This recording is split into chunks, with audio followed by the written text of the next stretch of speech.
all the care your family needs, all connected for you. Up first at 11, star-studded, momentous, historic. Tomorrow morning, the first visitors will enter the new Smithsonian National Museum of African American History and Culture. And we're just a matter of hours away from what is going to be a huge celebration of the National Mall.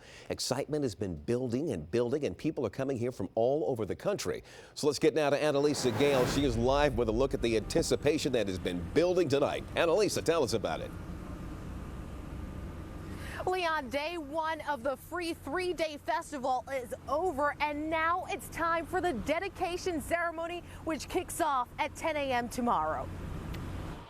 Workers are putting the final touches on the pieces that will be a part of the Smithsonian's National Museum of African American History and Culture's opening ceremony on Saturday morning, which will be open to the public outside the museum. Speakers will include President Barack Obama, former President George Bush, and Congressman John Lewis. 50 years from now, I want to be able to say that I was here. Last month, 28,500 free tickets were distributed for the museum's opening weekend, and in less than an hour, they were all gone. Not having a ticket did not keep me away from being a part of the collective, being in the moment when this great historic museum opens up. Others who do have tickets are anxious to see the artifacts that took years to collect, like this restored segregation-era rail car, a slave cabin brought in from South Carolina, Emmett Till's casket, and these pieces of a Portuguese slave ship. There will also be exhibits celebrating living legends. Tomorrow we're going to get a very early start. It's very significant, I think, to all of America,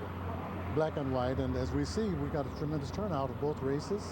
And I'm proud to be able to come and witness this. The fact that this is here by the White House, central, more people will see and get to experience some of the history that we've gone through.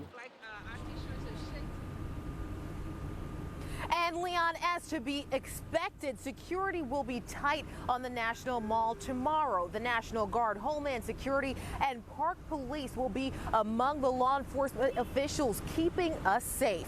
Live from the National Mall, Annalisa Gale, ABC 7 News. Thanks, Annalisa.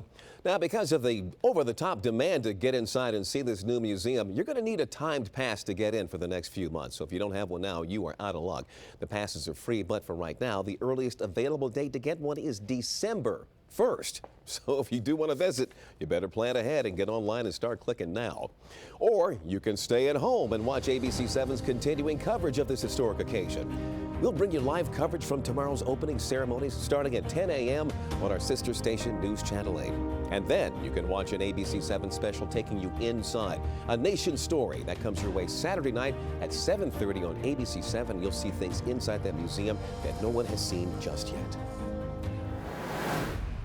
And our temperatures are slowly cooling as we move through the overnight hours. 78 degrees downtown D.C., 75 in Chevy Chase. Herndon now looking at 72 and Ashburn at 67. Our forecast for tomorrow looks fantastic. A mix of sun and clouds. Temperatures a lot cooler than we had earlier today. Only in the middle to upper 70s.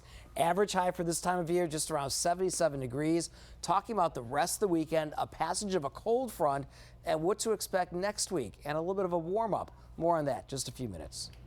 All right, thank you, Steve. Let's get now to some breaking news we're following out of Woodbridge at this hour. There's been a deadly shooting on Wendale Court there. Police are telling us the victim is an adult male, and they say that one person is in custody at the moment. We're waiting on some more information. We're looking for word on a motive in this incident, so we'll keep you posted on that. So stay with ABC 7 and WJLA.com for updates right here. Developing now, a search for answers after a 16-year-old was shot to death inside a Bladensburg home. It happened last night. At this point, police are only saying that the victim, Diego Gomez Martinez, was one of several teens in the home when the deadly shot rang out. One of them tried to wrap a T-shirt around the wound. It was scary. All I was thinking of, like, please don't die on me. Police are trying to determine whether or not this was an accident, and they're still investigating the circumstances. Right now, protesters are back on the streets in Charlotte. It is the fourth night of marches there following the deadly police-involved shooting of Keith Scott. Tonight's protests have remained peaceful. We're looking here at live pictures coming in from affiliate WSOC there. Boy, this has been a situation we have been watching. It's been boiling over from time to time. North Carolina, Charlotte rather, in North Carolina remains under a state of emergency right now imposed by the governor. And there's a midnight curfew in effect that kicks in just a matter of minutes. Tonight's protest comes after Scott's wife released her own video of the incident earlier today. Don't shoot him. Don't shoot him. He has no weapon. This video you're seeing here, this was shot by Keith Scott's wife. That was her you heard yelling there. Seconds after she pleaded for those officers to not shoot him, an officer did fire, killing Scott.